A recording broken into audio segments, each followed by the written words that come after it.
आज मी पट्टचित्र ड्रॉइंग पेपरवर काढणार आहे. पट्टचित्र ही ओडिशाची समृद्ध कला आणि संस्कृतीचं प्रतीक आहे. पारंपरिक कला आहे. यामध्ये जगन्नाथपुरी मंदिर, कृष्णलीला, भगवान जगन्नाथ, कृष्ण बलराम सुभद्रा, दशावतार, रामायण, महाभारत यातील प्रसंग चितारलेले असतात. हे सर्व कलाकार ओडिशा राज्यातील रघुराजपूर येथील असतात. ह्या गावातील परिवारातील प्रत्येक सदस्य ही चित्र काढण्याच्या कामामध्ये व्यस्त असतो. आता आपण प्रत्यक्ष या कामाला सुरुवात करणार आहोत. तर ही अशी पट्टचित्र असतात. हे कृष्ण, बलराम आणि सुभद्रेचं चित्र आहे.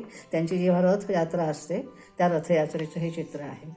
हे तुम्ही पाहू शकता. ही अशा पद्धतीची ही पट्टचित्र असतात आणि हे सुद्धा एक रथयात्रेचं चित्र आहे. तर आज आपण हे रथयात्रेचं चित्र काढणार आहोत ड्रॉइंग पेपरवरती. तर सुरुवात करूया.